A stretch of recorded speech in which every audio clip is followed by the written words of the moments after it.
Dahil ang unique toothpaste may Max Protect formula.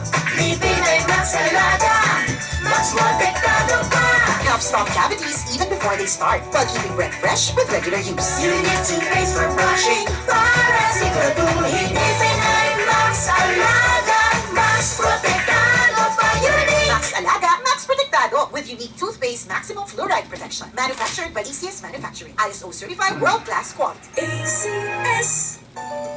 Magandang araw po! Ito po si Venus Ra. Ngayong pandemic, serving others is the best. Sa pagtutulungan, patuloy ang ating laban sa buhay. Kaya dapat always healthy with proper diet, exercise, and MX3 Coffee Mix to ignite my day. Lagi akong focused, active, at extraordinary. Because the most important things in life deserve nothing less. MX3 Coffee Mix, my choice. Ito ang DXDR 981 sa Dipolog City. Basta balita at serbisyo publiko. Tatak RMN.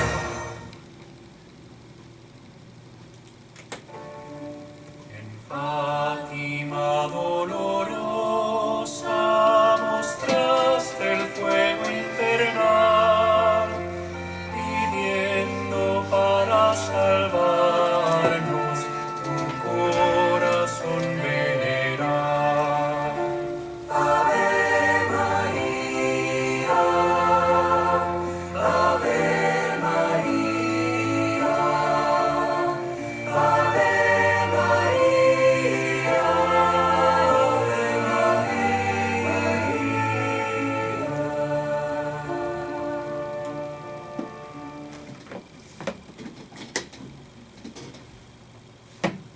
Ngano ba nga gikinahanglan ang usa ka final arbiter o pwede na to terminuhan og Supreme Court? Ngano ba nga nagkinahanglan ta niini, no? Nga kini gani gitawag sa atong Katoliko nga pagtuo, gitawag ni siya og magisterium. Ngano ba nga gikinahanglan ni sa pagpangita sa kamatuuran o aron ta managhiusag yun nga dili managbahin-bahin.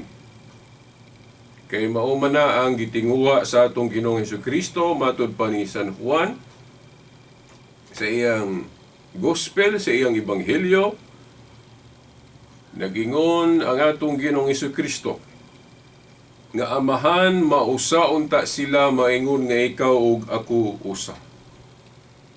So muna'y gustos atong Ginoo, managhiusa ta. O kung giunsa na ni Kristo, o kung ngano nga nakaingon ta nga tungod kay gikinahanglan ang magisterium. Ang Supreme Court ni ining Biblia nga gipili sa Dios nga muhubad definitively final arbiter. Ngano ba nga gikinahanglan na o ngano nga muingon ta nga biblical na? Okay, bueno. Paminawa, niining atong laing segment sa tulumanon kahayag sa pagtuong Katoliko. Sa ngalan sa Amahan, sa Anak, sa Espiritu Santo. Amen. Okay. Sige po no, mga higala, mga tinahod nga tigpaminaw. So ato naman tong kanunay nga napahibaw din Kini ang inyong ubos nga alagad, no? Sa tulumanon, Silver Dunduyano Senior alias Veritas. Kauban gihapon na to ang atong mga amigong radyoman sa technical side, kasamang radyoman Danny Luod, o usab kasamang radyoman Tax Ilumba, o dili nato kalimtan ang ato pod nga pagpasiuna, pagtahod, pagtimbaya no sa atong amahan dinhi sa istasyon, ang atong station manager kasamang radyoman Edgar Dagumo. Uban na sa iyang yung tibuok staff dinhi niining maong sibihana no sa RMN Dipolog dili na lang nato hinganlan o labaw sa tanan no. Okay, ang representative no, representante sa atong Dios dinhi sa atong diocese no, mentag representante sa atong Dios dinhi sa atong diocese kay kuan man gibahin-bahin man ni no, by district man or gidivide o dunay division pareha sa atong edukasyon inana pod di ba na ay pagbahin-bahin sa lugar. Sa usa ka lugar mao po nay head sa usa ka district na ay district supervisor no, lahi pod sa ubang district di ba. Ingon ana pod ang atong Dios. Nagpili siya og universal pastor na iyang gipasabot na sa Juan 21:15-17 nga sa pagtuong Katoliko mao lagi na si Pedro no. Juan 21:17 hangtod sa 20 nga kanang katungdanan ni Kristo sa pagka universal pastor no. Ang iyang pagka pastor pang tibuok kalibutan kay pang tibuok kalibutan man yun ang pagka pastor ni Jesus Christ. Di ba? Oh. Pero naapod tayo mga subheads, no? mga kuan na to, mga obispo na to sa nagkaraiyang dapit. Di ba? Oh. So mao na ang representative sa Dios diri, no? Matag diocese, no? Ang atong representative sa Dios diri sa atong diocese si Most Reverend Severo Caermari. So mao na ang edi na to kalimtan ang atong pagtahod kaniya. Pagyukbong pagtahod. No, dili yukbong pagpakadiyos ha. Okay. Usahay o sumakadagang higayon masaypan ta nga atong giyukbuan atong obispo ingon nga Dios. Wa man gud sila kahibalo nga naay pagyukbo nga pag-venerate o pagtahod lang. Mao sa nga atong mga igsuong saksi niuba kung mutahod kuno to sa plag, kung muyukbo ta sa plag, sabto na nila nga giyukbuan na ang plag ingon nga Dios, gidugangan na ang Dios. Dili na siya mao, no? Dili tanang pagyukbo pagpakadiyos. Naanay superlative degree, no? Sa superlative degree, high, higher, highest. Parehas nga high pero mas taas gitong higher. O mas taas gitong highest. Ingon na po ng yukbo o bisan ka ng pagluhod. Ang emphasis ana dili parehas. High, higher, highest gihapon na, no? Oh, mao gihapon na. Parehas nga yukbo pero dili parehas ang gibughaton. Superlative degree gihapon na, no? Gitawag na sa Griego na to, no? Pagbahin-bahin ana, no? Dulia, hyperdulia o latria. O ang latria, ang yukbo nato na pagtahod nato sa Dios. Dili na ikahatag sa uban, malarawan mag-santos man, no? Dios ra gyud halara nato anang pagyukbo nga latria, no? Di ba? Kay latria gud. Ang hyperdulia igo ra na nilabaw sa dulia, no? Pagtahod nato sa mga santos. Hyper gipataas lang gamay sa dulia, no? Di ba kanang dulia pagtahod nato sa mga santos? Hyperdulia gitaas-taas lang nato ato nang gihatag sa atong inahan si Mama Mary. Kay kung maghisgot ta og ranggo mas taas man ang inahan. Di ba? Kay sana. So hyperdulia atong gihatag ni Santa Maria nga pagtahod. Dayon ang pinakataas latria sa Dios. No? Nya kanang pagtahod nato sa itong mga obispo, ato na nang giusa sa pagtahod nato sa mga santos kanang dulia, di ba? Iusa na pagtahod. So mao na. Yan napagaliuban mo ingon nga ang ikaupat mao nang pagtahod sa atong modelo sa amahan, no, si San Jose. So tila sa ta maghisgot ana kay pila ra ba ka minutos ning atong gigahin, no? Ang atong yung hisgutan karon kining mahitungod sa by the way nalimot ko kung moingon kay tag atong pagtahod sa atong obispo apil na atong mga kaparian, no, diri sa Diocese of Dipolog, no, sama pananglit sa ato yung diocesan Spiritual Bible Director no sa CFT, si Reverend Father Ramil Curong, ug usab ang atong vicar sa parokya, Reverend Father Ruin Ruy Salvo, og usab ang atong YouTuber nga pari nga daghan kay tag mapupo nga mga pagtulun-an, reflection no sa iyang YouTube, Reverend Father Leonilo Dagpin Jr. no. Okay, atong pagtahod kanila og sa tanang mga kaparian sa diocese o nasakop man o wala masakop na atong pagyupo kanila. Okay. O kaninyo nga mga minaw ron sa radio, AM, FM o tanang view no, sa live stream sa RMN T4 akong pagyupo kaninyo. Okay karon. Ngano ba nga nagkinahanglan tag magisterium? Kanang Supreme Court na to, aning Biblia, no? Bisan gani sa atong gobyerno, no? Bisan gani sa atong gobyerno, nadunggan ako sa layo. Ingon siya nga, ang Diyos ra mo'y final arbiter veritas, dili ng simbahan. Dili na lain dili. Kung maghisgot og Biblia, Diyos ra gyud ay final arbiter, dili ng tao. Now, ang pinaka-final yun, arbiter, no? Ang Diyos, di man ta mulalis, ana. Pero nganong naman lagi tay final arbiter sa atong nasod sa Pilipinas? Nganong naman lagi tay Supreme Court? Di ba? Simple ra.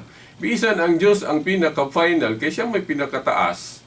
Pero gialaw niya nga sa matag dapit na apoy final arbiter. Kay alang-alang may man og munaog siya diri personally makikistorya nga ipakanaog iyang unsa iyang desisyon. Di ba? So, mahimong mo delegar siya. So, kung gobyerno, iyang ipaagi og Supreme Court. Di ba? Final arbiter, naagi final arbiter. Naagi leader, no? Naagi mo final say. Bisan pa ka ng mayon tang ano, na may presidente sa matag lugar. Nga, usara may pinakalabaw ang Diyos naman.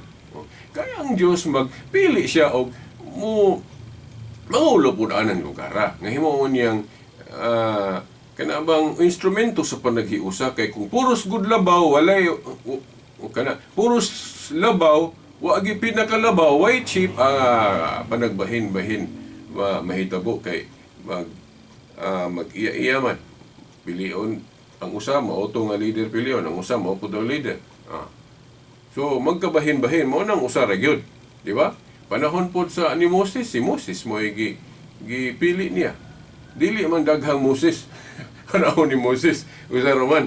Di ba? Niya, klaro man po na sa Biblia nga, ang gipili gyud ni Kristo nga mo buhat sa iyang buhat sa pagka-universal pastor, di ba? Kay ang universal pastor gyud diri sa Utah gyud pagtukod og iglesia si Kristo, di ba? Klaro man na. Pero si Kristo gapasabot, no, dili ingon litra por litra.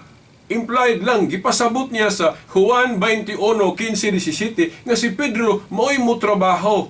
Mubuhat sa iyang buhat isip universal pastor. Kay ano ba nga mangita gyud og representative si Jesus Christ? Tungod kay mubalik naman siya asa sa gikan dito sa langit, mawala naman ang iyang pagkamakita nga pastor. Di ba? So magpili gyud siya og napilian niya si Pedro. Kay si Pedro may iyang giingnan, Pedro, ati man na ang akong mga karnero. Di ba? Pedro, ati man na ang akong mga karnero. Buhat mo na sa pagka-pastor. Pagkalabawang pastor, nga naman, kay ang magiskot galitag, tanang karnero ni Kristo, but masabot, siya na ang pagka-pastor, ana. Siya may pastor sa iyang mga karnero, na Juan 10:16, ang maayong magbalantay. Di ba? Si Kristo ang chief shepherd. Pero nga nung kanang iyang pagka-chief shepherd, iyang gipasabot. No? Nga iyang gidiligar, no? Ni Pedro. Kay niadtong higayon na no, Juan 21:15-17, tali abot na nga mukayab siya sa langit. Mubalik siya diin siya gikan kay Dios munto siyang nagpakatao, di ba? Nanaog aron magpakatao. So mubalik na siya. Human sa iyang personal mission, human siya mamatay, mabanhaw. Mubalik na siya. No? Sa dihang tali abot pa na iyang giingnan si Pedro. Katong iyang gisaad ni Pedro sa Mateo 16:19 nga tugyanan sa Yahweh sa gingharian ang iya kunong idili diri sa yuta idili sa langit ang itugot gaw mo na sa pagkapangulo authority na sa pagkapangulo iyang gidelegate ngadto ni Pedro Kana yung Juan 21:15-17 mao ginay lig-ong basihanan sa Katoliko nga gi-turn over na gyud, no, ni Kristo diha ngadto ni Pedro ang pagka-universal pastor, makita nga pagka-pastor. Pero si Kristo nagpabilin ang iyang pagka-dili makita nga pastor kay tuwa naman siya sa langit. So ang iyang representative si Pedro man sa tanang mga apostol iyang giingnan, Pedro ati man na ang akong mga karnero. So kanang posisyon o authority ni Pedro pagka-universal pastor. Nya kay kanang katungdanan kung mabakante doon na may mupuli, di ba? Mao na history will show us. Mao man na ang mga Santo Papa. Puli-pulihan gali ng mga presidente kung mabakante na ilang posisyon, di ba? Gikan ni Aguinaldo, sa pa to, kitsa to yung unang presidente na to. Hangtod karon, niagita ni President Duterte o karon si Bongbong Marcos, puli-pulihan kay katungdanan man na. Naapod sa buhat 1.20, man na, ang katungdanan ko no o ang office ko no mabakante dunay mo puli. Di ba? Okay, ang gingherian ni Kristo magapadayon man Lucas 1:33. So masabot nga walay putol lang doon nag-representative si Jesus Christ. No, nga silbing universal pastor na gitawag po nato na siya og Pope. Pope. But pasabot Father kay naa sa Isaiah 22:21 ug 22 nga kanang tinugyanan si Yahweh tawag og Father, no? Ay lang mo kalibog atong niingon si Kristo nga ayaw mo pagtawag og amahan diri sa yuta, dili na literal. Kay kung mao na pagkadaghang amahan nato, di ba? Kanang amahan sa pamilya tawag na tog amahan, di ba? Leader. Bisan kanang presidente amahan sa nasod, gobernador amahan sa probinsya, sa syudad ng mayor amahan sa syudad, di ba? So mao na, no, na-discuss naman nato na, no. Mupalik na pong kuana, di ko katiwas aning magisterium. Di ba? So mao na nga si Pedro, no, niya wa mo koy laing pundok no, makita nato sa kalibutan nga gipuli-pulihan ng authority sa pagka-universal pastor gikan ni Pedro. Pedro magitong gipili ni Kristo, gipasabot niya, di ba? Narbito'y nag-ingon nga, Veritas, basahan ko no diya sa Juan 21:15-17 nga si Pedro mo'y representative ni Jesus Christ. Ako siyang giingnan. Wa man ko moingon mabasa na litra por litra. Wa man mag-ingon ng Katoliko nga nag-ingon si Kristo diya nga, Pedro, ikaw na'y akong representative. Wa man mag-ingon ng Katoliko, ana. Ang giingon sa Katoliko, gipasabot o gi-implied ni Kristo. Nganong gi-implied ni Kristo? Kay kanang buhat gud sa pagbantay sa iyang panon, buhat man na sa pagka-universal pastor. Di ba? Nga naman. Kay kung maghisgot tag mga obispong Katoliko, pagkadaghana na obispo diri, no? Atong obispo diri sa Diocese of Dipolog, si Most Reverend Severo Caermari. Ang iyang pagka-pastor, diri lang sa atong diocese. Katupong archbishop o bishop sa ubang lugar, sa ilang pong lugar sila magpastor. Di ba? Pero ang pagkapastor ni Pedro, ang pagkapastor yun ni Jesus Christ. Ano man, kaya naingon mas Kristo nga ito ni Pedro nga, Pedro, ati man na ang akong mga karnero. Niya, ang mga karnero ni Kristo, tanan man, universal man. So, ang pagkapastor ni Pedro, universal. Di ba? Katoliko na may katuluan na. Unya, kung ang katungdanan mabakante, doon na may mupuli. Pulihan gali ng kung mabakante ng katungdanan sa executive minister. Pagkamatay ni Felix Manalo sa INC, ang iyang anak mo ay gipuli, si Iranyo. Pagkamatay sa iyang anak nga si Iranyo, ang anak po ni Iranyo mo ay gipuli. Di ba? Si Eduardo. So, puli-pulihan ng katungdanan kung mabakante. Kang Kristo pa. Nya si Kristo pa, di kahibalo mamili og representative niya. Di ba? Kung musaka na sa langit. Klaro na, Juan 21:15-17. Sakto gyud ang Katoliko. Mao nang di ko kabiya aning Katoliko. Kay klaro kayo nga gipasabot ni Kristo nga si Pedro mo'y unang representative. Yan bikar. Di ba? Wa ko mo ingon nga mabasa litra por litra nga bikar o representative si Pedro, pero gipasabot ni Kristo. Kay sa tanang mga apostoles, si Pedro may iyang gibilhan ato nga pagkatahasa, pagkapastor. No? Kanang pag-ingon ni Kristo, Pedro, ati man na ang akong mga karnero. Unsa man mga karnero ni Kristo, di ba tanan? Universal. Di ba? So ang atong mga obispo by district o by sana diha under anang universal pastor. Di ba? Ang atong si Bishop Severo Caermari under ana ni anang katungdanan ni Pedro. Nga karon mao na atong Pope Francis na sa Rome. Di ba? So, naagi leader, no? Nakaroon katong giingon nganong nagkinahanglan man tag magisterium. Unang-una, ang magisterium ang gud mo'y gitagaan ni Kristo og authority. Dili man bisan kinsa.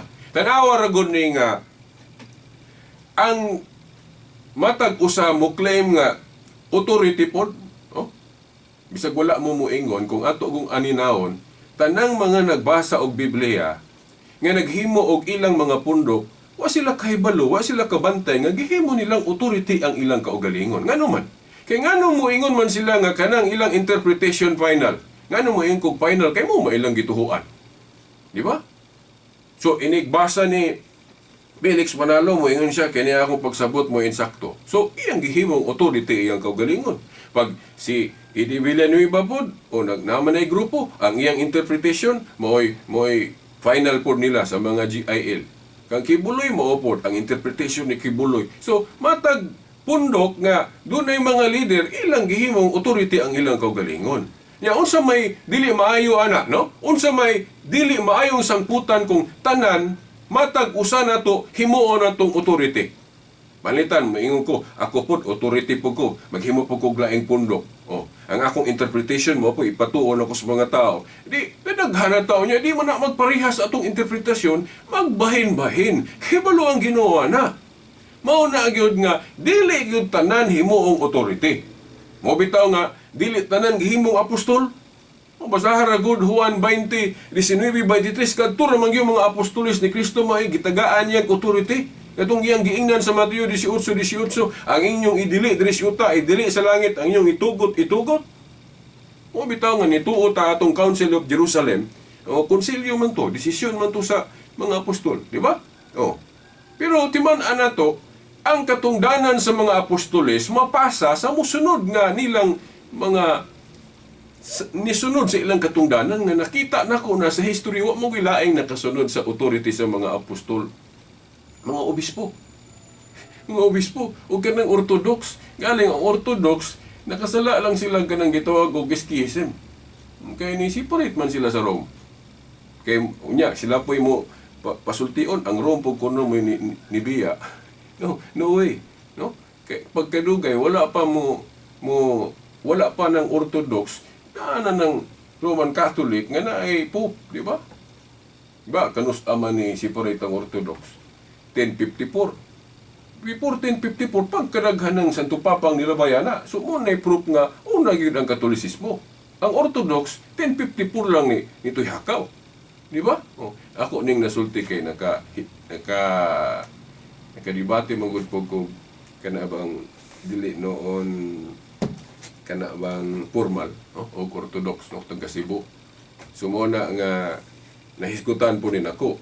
Sumuna nga ang mga obispong Katoliko ang naay authority. Kay sila naman, no? Ang ilang mga katungdanan mo ay nakasunod sa authority sa mga apostol. True ka nang ito nga itong apostolic succession. No? Nganong nga kinahanglan ta og final arbiter para nga dili ta mabahin-bahin. Si Kristo pa di kay baluan na ang ato galing nasod sa Pilipinas na gay tay Supreme Court para magundang ng debate sa mga abogado, di ba? Ang mga abogado mahimong dili magparehas og blastada sa ilang argumento, di ba? Bisag ka ng regional trial court gani dili magparehas ta mga desisyon ana. Di ba? Pero ang final Supreme Court, ngano man kinahanglan na agi definitive nga paghubad sa balaod. Kay kung wala na ang pangutana kinsa may tuhuan nato kung di na magparehas ang mga desisyon. Di ba? Final arbiter. Niya masabot man na nga sakto gyud ang gitudlo sa Katoliko nga naagi Supreme Court aning Biblia nga gitawag og magisterium. Mateo 18, 17 hangtod sa 18. Basahan ninyo. Mateo 18, 17 hangtod 18. Nga ang kabubuton kuno sa Dios, no, mahibaw-an dili lang niya direktamente. Mahibaw-an po pinagi sa iglesia, di ba? Kay kung dili kuno maminaw sa iglesia, isipong makasasala, di ba? So, doon na di ay protokol ng mutuo ta sa Dios, mutuo ta sa iyang simbahan nga gitukod.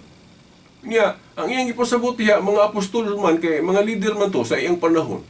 Di ba? So mo na gitawag na itong magisterium. Kay kanang mga apostol, hugpong na sa mga magtutudlo o teacher. O niya, kanang pulong magisterium, gikan na sa pulong magister sa Latin. But pasabot teacher. Di ba? Teacher. Mo na but pasabot anang magisterium. Root word ana, teacher. Magister. Niya, kay daghan man, mo nang hugpong man, mo nang giingon na magisterium. O mo na Supreme Court na to aning Biblia. Kay mo may final mo hubad aning Biblia. Mo ingon ta nga mga apostol ra veritas kay sila mo direktamente gitagaan ni Kristo authority. Bitaw man tay supak ana. Pero ang pangutana sa atong panahon karon, kinsa may final arbiter ay kung ingna nga musakatas pasakon tas Ginoo langit di mangutana tag apostol kinsa correct na to. Di ba? Oh. Muadto gali. Nagay tay Supreme Court diri ang simbahan wala pa. Di ba? Oh. So, ang mga obispo mo na sila yung magisterium. In union with the Pope, successor of St. Peter. Mo nang ako, hindi na ko malibog pa. Kung malibog kong interpret ani mga bersikulo sa Biblia, no way. Anong ako mang isaling kung galingon nga private interpretation man ang ako. Ako actually, wala ko'y authority. Kaya dili man ko obispo. Pero nganong nangahas kong paambit diri, kaya ako pong gitudlo, ang gitudlo man sa magisterium, sa mga obispo. Ako gani, pwede ko masayop diri personally. Pwede kong badlungon sa mga obispo kung masayop ko. Unya, dili yun ko magpagahe-gahe kung badlungon ko. Plus ni Martin Luther. Kung moingon ng mga obispo, sayop ka veritas, aw na mo luhod ko. Usbo na ko kung nasayop ko. Pero kumbinsikas ako. kung nasayop ko. Sayo naman po ko pasabton ba? Oh? Pagkadaghan ng mga interpretation ako nga ni adto kana din akong giusob kay dili na mao ang interpretation sa mga obispo. Ilang final say. So mao na mga tinahod nga tigpaminaw. Ikinahanglan ang magisterium para dili ta mabahin-bahin. So wa naman tayo igong panahon at ang isa sunod Domingo pohon kaya ato ning i-discuss ug maayo para magundang nataan ng kita-kita ray mo interpret aning Biblia na wala daghan na kita ron. Nagkadaiya. Di ba? So hangtod sa sunod Domingo pohon sa mga oras o istasyon. Fátima dolorosa, mostraste el fuego infernal, pidiendo para salvarnos tu corazón veneral. Ave María, Ave María, Ave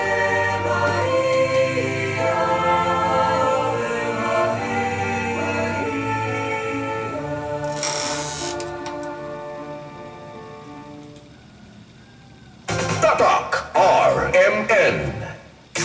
Boom, papaya, white rose papaya, yeah, yeah, yeah, yeah. Boom, puti ka in 7 days, oh yeah, yeah, yeah, yeah, yeah, yeah, yeah. White rose papaya. White Rose Papaya na ay double whitening sa papaya extracts with vitamin B3. Clinically proven yung makaputi in as early as 7 days with regular use. Boom, puti ka, white rose papaya, yeah, yeah, yeah, yeah, yeah. Papaya puti, papaya fast. White Rose Papaya with vitamin B3. Manufactured by ACS Manufacturing Corporation. ISO certified, world-class quality. ACS. Sa Pride Anti-Bac Detergent, limpyo ang ilaban, knock-out ang bakterya. Stop ang germs sa Pride with Antibac. Linis ang labada, ngakat ang bakterya. Pride Anti-Bac at tunay germ knockout action. Kills 99.9% of germs sa pisti sa pamilya. Stop ang germs sa Pride with Antibac. Linis ang labada, ngakat ang bakterya. Pride Anti-Bac Detergent. Manufactured by ACS Manufacturing Corporation. ISO certified, world-class quality. ACS. Blessed day, everyone! Ako po si Venus Ra. Akala ko conquering the universe was the ultimate. But there's more. Dahil tinawag ko ako ng Panginoon for a major, major purpose. To guide the youth, help communities, and to bring others closer to Him. Kaya I take care of my health through proper diet, exercise, and MX3 capsule. I am ready to serve. Kasi para sa Panginoon, hindi lang ako fourth runner-up. First place ako sa puso niya. Mahalagang paalala, ang MX3 capsule ay hindi gamot at hindi dapat gamitin panggamot sa anumang uri ng sakit. Para di madaling masira ang ngipin ng pamilya, ngayon pa lang. Unique toothpaste for brushing every after kumain. Dahil ang unique toothpaste, may Max Protect formula. Ngipin ay Max Alaga, mas protektado pa. Helps stop cavities even before they start, while keeping breath fresh with regular use. Unique toothpaste for brushing, para siguraduhin. Ngipin ay Max Alaga, mas protektado pa. Unique. Max Alaga, Max Protectado with unique toothpaste maximum fluoride protection. Manufactured by ACS Manufacturing. ISO certified world-class quality. ACS. Sa panahon ngayon, kau ba'y sigurado? Kau ba'y protektado? Ang pamilya ay i-shield mo. Laban sa bakterya, I-shield mo. laban ng pati virus. I-shield mo. Shield That Soap. Patay ang 99.9% of bacteria and virus tested. Believe ang mga eksperto sa Philippine Nurses Association. Sa sakit protektado, I-shield mo. pamilya protektado. I-shield mo. Shield That Soap. Manufactured by ACS Manufacturing Corporation. ISO certified world-class quality. ACS.